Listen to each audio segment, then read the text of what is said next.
Hello दोस्तों, wifi में आप लोगों का स्वागत है। आज का सबसे बेहतरीन टॉपिक है। आज हम लोग बात करेंगे संघीय कार्यपालिका के बारे में।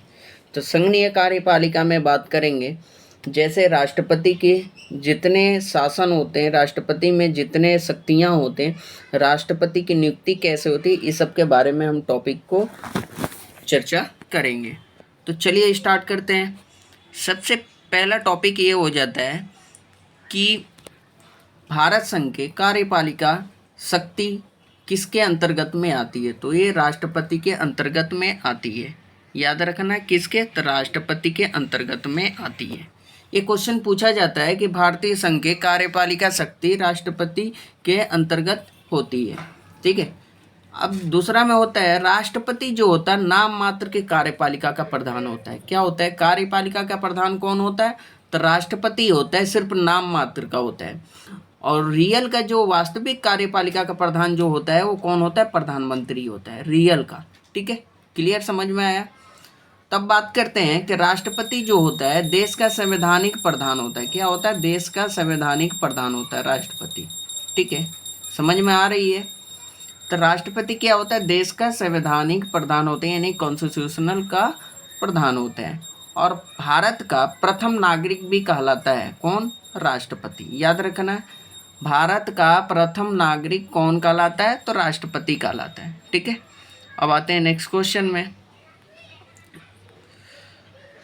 अब राष्ट्रपति की योग्यता कैसे होती है, इसकी प्रक्रिया क्या होती है, इसके बारे में हम लोग जानेंगे। तो पहला बात, अगर राष्ट्रपति पद की योग्यता क्या होती है कि भारत की पहला बात वो नागरिक होना चाहिए। पहला क्या है? भारत का नागरिक होना चाहिए। 35 वर्ष की आयु पूरी कर चुका हो। कितने? 35 साल की आयु पूरा कर चुका। और एक बात, लोकसभा के सदस्य निर्वाचित किए जाने योग्य हो, यानी लोकसभा के सदस्य में शामिल होने की योग्य हो। और चुनाव के समय कोई भी लाभ पद पर धारण नहीं करता हो। चुनाव के पद पर, यानी जैसे कि चुनाव के टाइम में, जैसे मैं बता दे रहा हूँ, जैसे चुनाव होती है ना, तो चुनाव के टाइम में कोई सरकारी जॉब या कोई लाभ के पद पर आसीन ना हो। और इसकी चुनाव जो होता है इलेक्टोरल कॉलेज के द्वारा होते हैं, यानी निर्वाचक मंडल द्वारा होते हैं। किसके द्वारा होते हैं? निर्वाचक मंडल द्वारा। याद रखना है, तो निर्वाचक मंडल द्वारा होते हैं। निर्वाचक मंडल द्वारा।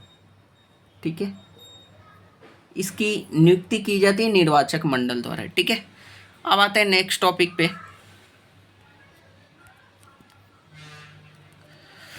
राष्ट्रपति निम्न में से 5 वर्षों से पहले भी पद त्याग दे सकते हैं, यानी 5%। अगर राष्ट्रपति चाहे तो अपने 5 साल के अंदर भी, यानी 2 साल पे, 1.5 साल पे भी अपना पद को त्याग दे सकता है। तो उसके लिए पहले त्याग पत्र जो देना होगा उसको पहले राष्ट्रपति उपराष्ट्रपति को देना पड़ता है। त्याग पत्र किसको देना पड़ता है? तो उपराष्ट्रपति को देना पड़ता है। याद रखना है।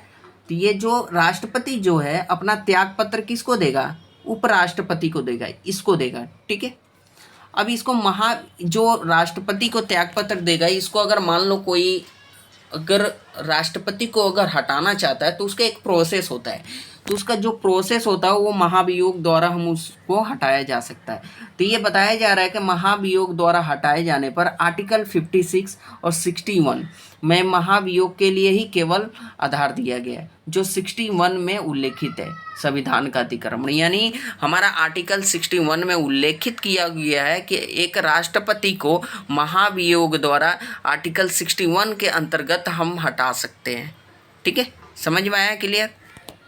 और आगे इसी के टॉपिक पर बात करते हैं। अब ये जो महाभियोग था, अब संविधान के प्रावधान में ये भी बोला गया कि उल्लंघन पर संसद किसी भी सदन पर इस महाभियोग को लगाया जा सकता है।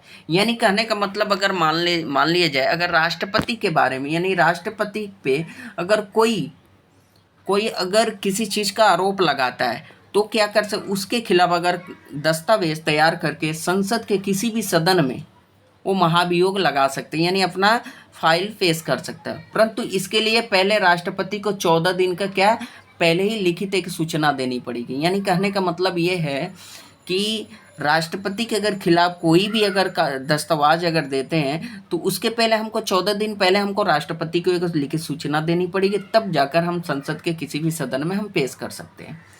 अब बात करते हैं कि उस सदन में 1/4 सदस्य का हस्ताक्षर होगा, तभी जाके उस दस्तावेज पे आगे कार्यक्रम बढ़ेगी।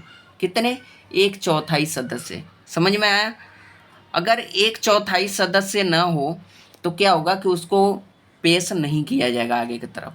तो महाभियोग का प्रस्ताव उस सदन में पेश हो, मान लो 2/3 सदस्य द्वारा पारित होना चाहिए कि इसका 2/3 उसकी बहुमत होना चाहिए। अगर दूसरे सदन में तभी जाएगा, नहीं तो क्या होगा, तब दूसरा सदन राष्ट्रपति पर लगाए गए आरोप की जांच करेगा। क्योंकि अगर पहला सदन जो होता है, पहले सदन में अगर उसका प्रस्ताव अगर 2/3 बहुमत अगर प्राप्ति हो जाती है, वो क्या होगा, वो दूसरे सदन में ट्रांसफ़र कर देगा।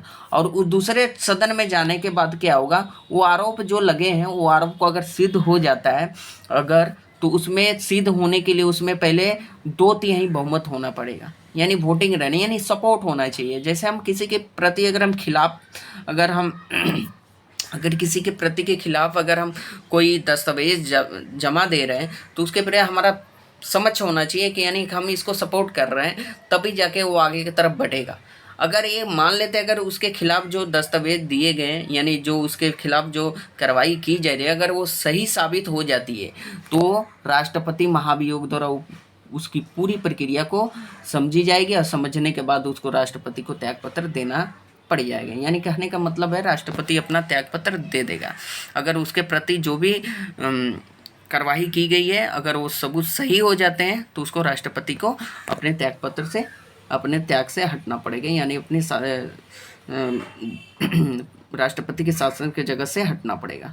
ठीक है। अब एक चीज़ और है यहाँ पे राष्ट्रपति की व्यक्ति को 6 महीने के अंदर नहीं, यानी युक्ति क्या होता है, यानी रिक्त स्थान क्या होता है, सॉरी यहाँ पर रिक्त होगा, यानी रिक्त स्थान की जो भरपाई होती है वो 6 महीने के अंदर होता है। कितना? राष्ट्रपति की जो नियुक्ति होती है 6 महीने के अंदर भरना होता है। यानी जब एक राष्ट्रपति हटता है तो उसको 6 महीना के अंदर उसको अनुमति होता है कि 6 महीने के अंदर उसमें उसके राष्ट्रपति के चुनाव कराया जाए। अगर बाय द वे कोई सिचुएशन अगर किसी चीज़ का अगर प्रॉब्लम होता है, अगर वो नहीं सदन में अगर चुनाव नहीं हो पाता है तो राष्ट्रपति तब तक वो जारी रहेगा, वही वाला राष्ट्रपति। ठीक है। अब आते हैं दूसरे टॉपिक पे। अब जैसे मान लेते हैं कि राष्ट्रपति के जो वेतन कितने होते हैं, तो ये 1.5 लाख उनकी मंथली सैलरी होती। कितनी? 1.5 लाख होती है मंथली सैलरी। और इसके राष्ट्रपति को निःशुल्क निवास स्थान भी दिया जाता है संसद द्वारा और कुछ भत्ते भी दिए जाते हैं। और राष्ट्रपति को पेंशन के तौर पे 9 लाख रुपया पेंशन के तौर पे निर्धारित की गई है। कितने? 9 लाख रुपये। और राष्ट्रपति के पास कुछ संवैधानिक शक्तियाँ भी प्राप्त है, उसके बारे में भी हम बात करेंगे। जैसे संवैधानिक प्राप्त ये है कि राष्ट्रपति में 3 शक्तियाँ दी गई है। राष्ट्रपति को कितनी शक्तियाँ दी गई है? 3 शक्तियाँ, जो हमारा आर्टिकल 352, 360 यानी 360 के अंतर्गत मिलता है अनुच्छेद में। किस में मिलता है? ये जो हमारा राष्ट्रपति को जो 3 शक्तियाँ दी गई किस आर्टिकल में? संविधान के भागवा 18 में 352 और 360 के अंतर्गत मिलता है। ठीक है। अब 3 प्रकार के क्या हैं? एक तो आता है 352 और एक आता है 356 और एक आता है 360 यानी आर्टिकल से। अब देखो 352 में क्या आता है, जैसे मान लो अगर देश में युद्ध के बाहरी अगर वह आक्रमण या विद्रोह के कारण होता है, जैसे कोई बाहर देश से अगर हमारे देश पर किसी चीज़ का अगर शस्त्र विद्रोह कर रहा है तो उससे सिचुएशन में ये आपातकालीन 352 का धारा लगाया जा सकता है। ठीक है। अब बात करते हैं राज्य के संवैधानिक, अगर मान लो कॉन्स्टिट्यूशनल अगर हमारा किसी चीज़ में अगर फेल हो रहा है स्टेट में तो उस समय 356 राष्ट्रपति के शासन इमरजेंसी लागू किया जा सकता है, यानी हमारा संविधान फेलियर होता है तो। और एक आता है 360 फाइनेंशियल, अगर तरह से अगर हमारे देश में किसी चीज़ का प्रॉब्लम आती है तो 360 के धारा को लगा दिया जाता है अगर फाइनेंशियल किसी चीज़ का प्रॉब्लम आता है। ठीक है। तो इस जो टॉपिक हम बात किए राष्ट्रपति के बारे में, ये सारे बहुत महत्वपूर्ण मैंने क्वेश्चन थे। इस टॉपिक हमको आशा करता हूँ कि आप लोग को क्लियर समझ में आया होगा। अगर फिर भी अगर किसी चीज़ का अगर नहीं समझ में कोई डाउट है या किसी चीज़ का अगर त्रुटियाँ हैं तो वो क्या करें, कमेंट में ज़रूर करें। कमेंट जरूर करें, जिससे हमको पता चले कि हाँ ये मिस्टेक हुई है। तो ठीक है, अगर आपको लोग कोई नए, अगर इस चैनल पर अगर कोई नए आके जुड़े हैं तो कृपया करके इसको सब्सक्राइब करें और लाइक करें और शेयर करें, जिससे हम लोग और अच्छे से मैंने आप लोग को स्टडी करा सकें, जिससे कि आप लोग के एग्ज़ाम में हेल्पफुल हो। तो आज के लिए इतना ही रखते हैं, तो आगे के वीडियो नेक्स्ट टॉपिक पर लेके आएंगे सबसे बेहतरीन से। तो चलिए चलते हैं, जय हिंद।